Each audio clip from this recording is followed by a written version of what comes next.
Hello friends, मैं हूं सत्येंद्र सैनी और आप देख रहे हैं यूट्यूब चैनल ऑफ वकील करो। अगर आप एक फ़ाइनेंस बिजनेस में इंटरेस्ट रखते हैं या फिर आप एक फ़ाइनेंस बिजनेस स्टार्ट करना चाहते हैं लेकिन आरबीआई लाइसेंस में कहीं ना कहीं प्रॉब्लम आ रही है, या फिर एनबीएफसी स्टार्ट करने के लिए जो 2 करोड़ का कम से कम बजट का रिक्वायरमेंट होता है उस बजट का अरेंज नहीं हो पा रहा है, तो आज हमारे पास उसकी इन सारी प्रॉब्लम्स का एक सोल्यूशन है जो कि है सेक्शन 8 माइक्रो फाइनेंस कंपनी। तो चलिए जानते हैं सेक्शन 8 माइक्रो फाइनेंस कंपनी क्या होता है और हम इसको कैसे रजिस्टर कर सकते हैं। Section 8 micro finance company basically एक एनपीओ या फिर एक एनजीओ आप इसको बोल सकते हैं, नॉन गवर्नमेंट ऑर्गेनाइजेशन या फिर नॉन प्रॉफिट ऑर्गेनाइजेशन आप इसको बोल सकते हैं। बेसिकली सेक्शन 8 कंपनी एक कंपनीज एक्ट 2013 के अंडर ही रजिस्टर होती है और इसका main object motive profit earn करना नहीं होता। मतलब ये एक सोशल मोटिव्स के लिए कंपनी रजिस्टर्ड होती है जिसका main object basically promotion of social purposes like health, environment, sports, art, science से होता है। मतलब जब भी हम एक सेक्शन 8 कंपनी को रजिस्टर करते हैं तो उसका जो मेन ऑब्जेक्ट है वो बेसिकली एक जो एनजीओ का ऑब्जेक्ट होता है लाइक हेल्थ को प्रमोट करना है ना, एनवायरनमेंट को प्रमोट करना, स्पोर्ट्स को प्रमोट करना, आर्ट, साइंस, कॉमर्स को प्रमोट करना, तो यही एक सेक्शन 8 का भी मेन ऑब्जेक्ट होता है जो हम सोशल मोटिव के लिए कर सकते हैं। लेकिन अगर हमें सेक्शन 8 माइक्रो फाइनेंस कंपनी को फॉर्म करना है, रजिस्टर करना है, तो बेसिकली उसके एक मेमोरेंडम में मेंशन होना चाहिए कि वो कंपनी, वो section 8 company specially micro financing facility देगी, माइक्रो फाइनेंसिंग लेंड करेगी, लोन देगी पुअर पीपल को to reduce the poverty in India.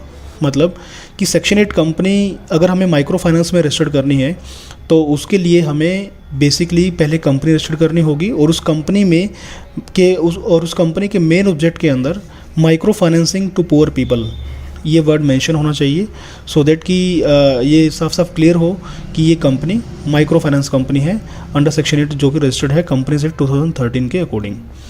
तो बेसिकली इनमें जो डिफरेंस है दोनों कंपनीज़ के अंदर, अगर मैं बात करूं कि एक कंपनी है वो है सेक्शन 8 नॉर्मल कंपनी और दूसरी है सेक्शन 8 माइक्रो फाइनेंस कंपनी, तो दोनों में मेन इसमें डिफरेंस यही है कि सेक्शन 8 नॉर्मल कंपनी जो है उसका जो मेन ऑब्जेक्ट है, मतलब जो बाइलॉज हैं उसके अंदर मेंशन आपको मिलेगा health, environment, sports, social purpose, art, science etcetera, इनके लिए ये कंपनी रजिस्टर्ड होगी। लेकिन अगर माइक्रो फाइनेंस कंपनी की बात करेंगे तो माइक्रो फाइनेंस कंपनी जो है वो आपकी पुअर पीपल को लोन देने के लिए, micro financing to poor people to reduce the poverty in India, तो इंडिया में जो पॉवर्टी है उसको रिड्यूस करने के लिए लोन देने के लिए स्पेशली कंपनी बनेगी। तो दोनों में डिफरेंस है बेसिकली कि नॉर्मल कंपनी क्या होती है सेक्शन 8 और माइक्रो फाइनेंस कंपनी क्या होती है। नॉर्मल कंपनी में आप इंक्लूड करेंगे सारी चीज़ें जो कि माइक्रो फाइनेंस कंपनी से टोटली अलग हैं, लाइक हेल्थ, एनवायरनमेंट, एजुकेशन भी हो सकता है इसका part, sports, art, science, something, ये सारा। बट माइक्रो फाइनेंस कंपनी में यहाँ पे micro financing to poor people, हम पुअर पीपल वर्ड क्यों यूज़ कर रहे हैं क्योंकि यहाँ पे ये जो कंपनी है बेसिकली ये कंपनी उन्हीं लोगों को लोन देगी जिनकी इनकम 3 लाख से साल में ज़्यादा नहीं है। मतलब ये 3 लाख से साल में अगर ज़्यादा किसी पर्सन की इनकम नहीं है तो उन्हीं पर्सन को ये कंपनी लोन बांटेगी। चलिए आगे देखते हैं इसके लिए कि क्या इस कंपनी को आरबीआई लाइसेंस का नीड है, क्या इस कंपनी को हम रजिस्टर करेंगे तो हमें आरबीआई लाइसेंस का ज़रूरत पड़ेगा। The answer is no.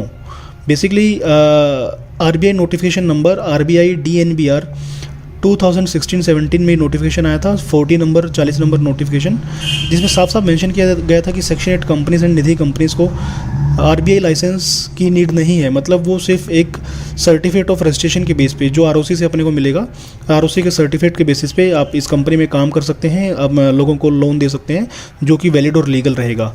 आपको आरबीआई लाइसेंस लेने की नीड नहीं है। वो क्यों नहीं है उसका रीज़न ये है कि ये कंपनी पुअर पीपल को लोन दे रही है, इसीलिए इसी वजह से ये कंपनी को आरबीआई लाइसेंस की नीड नहीं है। मतलब एग्जेम्प्टेड है। एग्जेम्प्टेड का मतलब ये होता है कि जब तक आगे आरबीआई कोई नया नोटिफिकेशन इशू नहीं कर देता है तब तक ये कंपनीज़ को आरबीआई लाइसेंस लेने की नीड नहीं रहेगी। इसके बाद देखते हैं कैसे हम इस कंपनी को रजिस्टर करें, how to register micro finance company. इसका एक सिंपल प्रोसेस है। बेसिकली ये जो कंपनी रजिस्टर्ड होती है वो आरओसी से होती है। आरओसी मतलब रजिस्ट्रार ऑफ कंपनीज, जो कि गवर्न होती है under ministry of corporate affairs, मतलब MCA, ministry of corporate affairs में ये गवर्न होती है। तो क्या क्या हमें रिक्वायरमेंट्स हैं कंपनी को रजिस्टर्ड करने का, तो सबसे पहले हमें कंपनी का नेम का रिक्वायरमेंट है।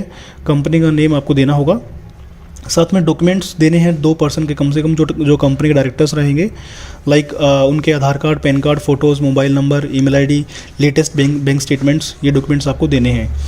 और ऑफिस एड्रेस प्रूफ में अगर प्रॉपर्टी रेंटेड है तो rent agreement with electricity bill आप दे सकते हैं। अगर प्रॉपर्टी सेल फोन प्रॉपर्टी है तो property papers with electricity bill आप दे सकती हैं।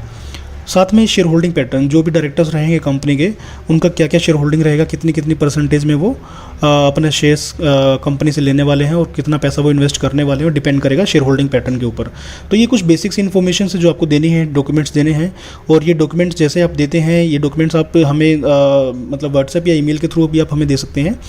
और on the basis of this documents हम आपका कंपनी का प्रोसेस स्टार्ट करेंगे और 15 to 20 डेज़ में, 15 से 20 दिन के अंदर ये प्रोसेस कंप्लीट करके आपको कंपनी का रजिस्ट्रेशन सर्टिफिकेट हैंड ओवर कर देंगे।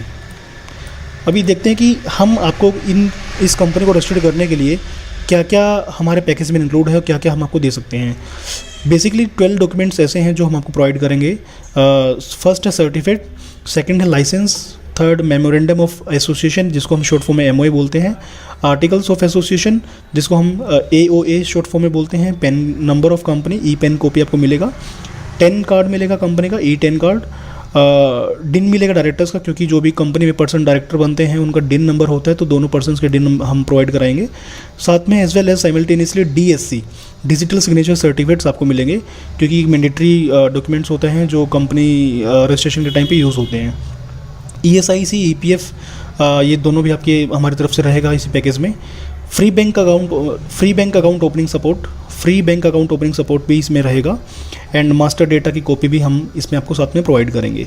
तो ये 12 डॉक्यूमेंट्स हैं जो आपको इस पैकेज में हम आपको प्रोवाइड कराएंगे। अच्छा, कुछ टॉपिक्स हैं जो हम नेक्स्ट वीडियो में डिस्कस करेंगे कि सेक्शन 8 माइक्रो फाइनेंस कंपनी में क्या GST लेविड है, मतलब GST एप्लीकेबल है या नहीं है, क्या इंटरेस्ट रेट लोन के ऊपर सेक्शन 8 कंपनीज चार्ज कर सकती हैं अपने कस्टमर से, क्या ये प्रोसेसिंग फ़ीस भी चार्ज कर सकती हैं या नहीं कर सकती हैं, या फिर कितने टाइप के लोन ये कंपनी दे सकती है। इन्हीं सारे क्वेश्चंस का जवाब हम नेक्स्ट वीडियो में आपको देने वाले हैं। तो इन सारी चीज़ों के लिए बहुत बहुत धन्यवाद। माइक्रो फाइनेंस कंपनी रजिस्टर्ड कराना है तो आप हमारे इस स्क्रीन पर दिए हुए कॉन्टैक्ट नंबर पर कॉल कर सकते हैं या फिर हमारी वेबसाइट को विजिट कर सकते हैं, that is www.vakilkaro.com। Thank you for watching us, keep supporting.